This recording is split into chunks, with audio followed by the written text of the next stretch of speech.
ด่วนตอนนี้ทีมงานกู้ภัยที่ไปซอกหาทางออกอยู่ปองแปวหรือว่าปองทางด้านบนของถ้ำได้ยินสัญญาณคล้ายๆคือคนเคาะผนังถ้ำคูดหินปูนเพื่อจะบืนขึ้นมาว่าสั้นเดสบายดี FC แฟนคลับทุกทานก็แล้วกันมาพบมาพ่อกันคลิปนี้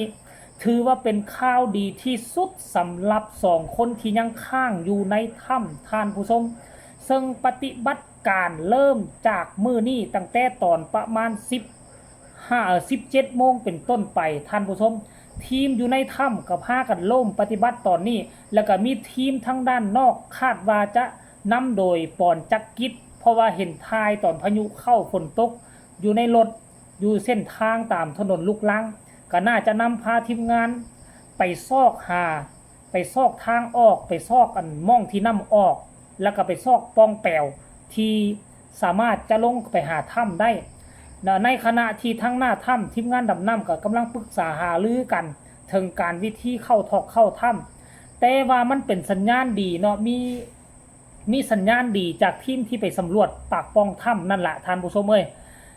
ข้อมูลนี้ได้มาจากสายบางคนว่าจะเว้ามั่วได้มาจากนี่เพจของมนัดเองเนาะมนัดออกมาโพสต์คลิปแล้วก็มาโพสต์บอกว่าทีมรู้ว่าสั้นบนเขาตรวจพบเสียงเคาะคูดหินปูนบอนปองปากถ้ำแบบตอบกลับนี่พวกเจ้าเข้าใจแบบตอบกลับนั่นก็คือทีมงานที่ไปสำรวจปากปองมีการเคาะมีการทุบหินปูนอยู่นอกปึ้งปังแล้วก็มีสัญญาณตอบกลับจากคนที่อยู่ด้านในถ้ำนั่นหมายความว่า2คน1ใน2คนต้องมีชีวิตอยู่แน่นอนแต่บ่แน่ใจว่าทั้ง2บ่หรือคนเดียวนี่ก็ขอให้เป็นทั้ง2คนก็แล้วกันเนาะทีมเคฟว่าซั่นทีมในถ้ำก็พร้อมลุยแม้พายุกำลังจะเข้าก็ต้องทำว่าซั่นเด้ก่อนหน้านี้แม่นพายุกำลังจะเข้าแต่ว่าเดี๋ยวนี้นี่ค่อยเห็นเพจกู้ภัยลาวที่ประจำอยู่หน้าถ้ำพายุได้เข้าพัดผ่านถล่มเรียบร้อยแล้วท่านผู้ชมเพอมื้อนี้อาจจะได้สั่งยุดภารกิจภายในถ้ำเพราะมันบ่ปลอดภัยฝนตกเท่าใดน้ำก็เข้าไปเท่านั้นคันถ้าหากว่าเฮายังบ่ทันมั่นใจว่าอยู่ตอนกลางของถ้ำคันถ้าว่าเฮาเจอบ่อน้ำออกอยู่ตอนกลางแล้วเอารถจกไปขุดเคลียร์พื้นที่ให้มันกว้างขึ้นให้น้ำไหลระบายไวขึ้นเฮาจึงสามารถเข้าได้อย่างปลอดภัยท่านผู้ชมอันนี้ถือว่าเป็นข่าวดีที่สุดแต่ว่าอยากให้ทุกคนไปชมภาพบรรยากาศเรานี่ซะก่อนตอนทีมหน้าถ้ำทีมดำน้ำกำลังกะเกี่ยมวางแผนกันแล้วก็เห็นสภาพฝนตกพายุถล่มทั้งปอนจักกิจน่าจะไปกับอาจารย์เก่งกาดบ่อไปสำรวจปากปองแล้วก็ทางออกของน้ำไปชมภาพบรรยากาศเรานั้นแล้วจังมาพ่อกันในช่วงต่อไปชมพร้อมๆกันเลย It's simple, okay. So you see like this, I will go into the dam. The Wi-Fi working, good. The Wi-Fi not working, they come out already. You see, no Wi-Fi, nothing. I will not come out anyway. You turn on the pump. I come out to tell them to turn on the pump. You can ask them. You can come out also. Someone come out, turn on the pump for 1 hour. After 1 hour, come back to look for us. So see the water how much it go down. How much it is. Okay. If Wi-Fi not working, if Wi-Fi working, then everything okay. Got it. So you go inside. You can choose not to go inside, but if you want to go inside, then you go to the number 4 and check. This and I do this. Yeah. You stuck and stuck. Yeah. He also will stuck. He come with us, right? It's simple. Okay. มันเป็นภารกิจที่เราไม่ได้สำรวจแค่ในถ้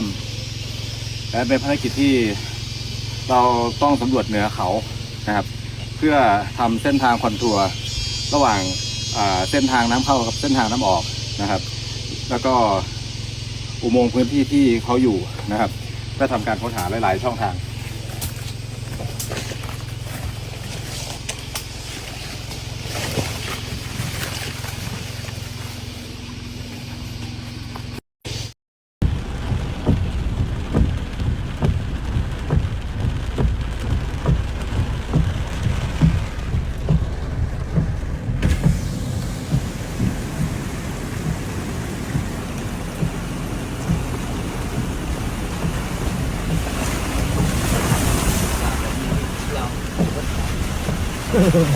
ผมคิดว่าพี่เลย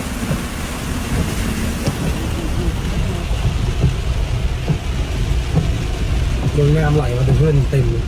โอ้ยแล้วพอผ่านเทฝน เห็นบ่ทุกคนก็ถือว่านักหน่วงได้ท่านผู้ชมการค้นหานี่ต้องใช้แผนที่ทางดาวเทียมเนาะสแกนซึ่งการค้นหา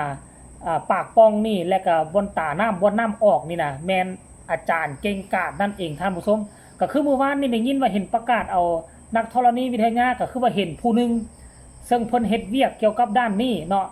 แต่ก่อนเพิ่นเคยอยู่โทรภาพ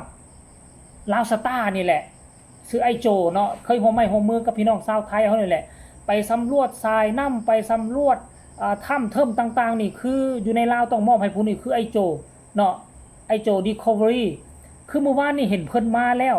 เนาะเพิ่นน่าจะร่วมเดินทางไปสำรวจเนาะทางด้านภูมิศาสตร์ทางด้านธรณีวิทยาทานผู้ชม FC แฟนคลับเมื่อ28นาทีที่ผ่านมานี่เนาะเฮาก็ได้เห็นคลิปวิดีโอตอนท้ายเนาะก็คือทั้งจากแผนที่ดาวเทียมว่าซั่นนี่และการสแกนพื้นที่มีปองทีหน้าค้นหาว่าซั่นเด้ดูการเชื่อมโยงไปโถง5เพื่อภารกิจค้นหา2คนติดถ้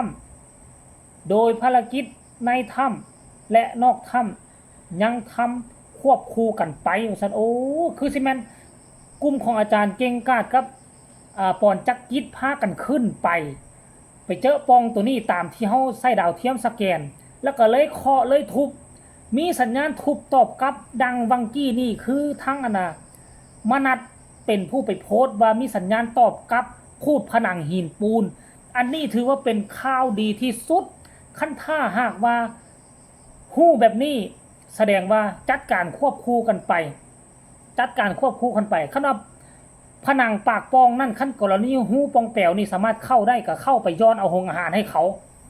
สัญญาณตอบกลับตีกลับคูดหินปูนกลับมันบ่แม่นสัตว์สาวาสิ่งมันเป็นมนุษย์แน่นอนท่านผู้ชมมนุษย์ 100% ค่อยขอฟันธงเลยถือว่าเป็นข่าวดีที่สุดเพราะว่าคันสิเข้าทางในถ้ำนี่มันเป็นน้ำคันน้ำบ่สามารถระบายออกได้นี่ต้องยากแต่ข่อยย่านอย่างเดียวคันถ้าว่าเข้าปากปองไปแล้วมันจะบ่สามารถทะลุไปได้มันอาจจะเป็นหูน้อยๆแต่อย่างน้อยๆนะเฮาไปเจอคนก่อนบ่สามารถซวยขึ้นมาได้ก็อย่างน้อยๆต้องสามารถป้อนอาหารให้เขากินประทังชีวิตอยู่ได้อีกเป็น 4-5 มื้อหรือ10มื้อก่อนที่กู้ภัยจะดำน้ำไปห้องไปซ่อนหาเขาได้นะท่านผู้ชมแสดงว่า2คนอยู่ในถ้ำ 100% อิงจากการสัมภาษณ์หลายคนที่ไปสัมภาษณ์5คนนั่นน่ะเขาเจ้าบอกว่ากลุ่ม5คนนี้เข้าไปก็เห็นห้อยตีนมีคนเข้าไปก่อนหน้านั้นแล้วนั่นแสดงว่า2คนนี้เข้าไปก่อน5คนเข้าไปตามหลังท่านผู้ชมเนาะอันนี้คือจุดที่สำคัญที่สุดเฮาก็ยกเลิกประเด็นที่ว่าเขาเข้าไปเอาเจียเขาเข้าไปเอาค่ำนี่สร้างมันซะเนาะสร้างมันซะเพราะว่าเฮาไปค้นหาว่าสิไปเอาค่ำสิไปเอาเจียมันก็บ่มีผลประโยชน์หยังสิ่งที่สำคัญที่สุดคือปัจจุบันนี้มุ่งหน้าค้นหากอบกู้ชีวิต2คนให้มันได้ก็แล้วกันความจริงแล้วคันถ้าตามกฎหมายแล้วคันสิเอาผิดนี่เอาได้คันเข้าไปเอาค่ำโดยที่บ่ได้รับอนุญาตนี่ก็ผิดกฎหมายแต่ในเมื่อทั้งข้าราชการทั้งผู้รักผู้ใหญ่ก็สิว่าจะอนุโลมมันแหละท่านผู้ชมพอชีวิตเขาเนาะเสี่ยงชีวิตไปอนุโลมให้เขาละบ่อยากเว้าถึงเรื่องนั้นก็ถือว่าเป็นการดีต่อ5คน5ชีวิตนั่นท่านผู้ชมที่ไปเอาค้ำก็ถือว่าอาจจะมีมูลความจริงเพราะว่าอยู่ทั้งพื้นแผ่นดินลาวนี่มันมี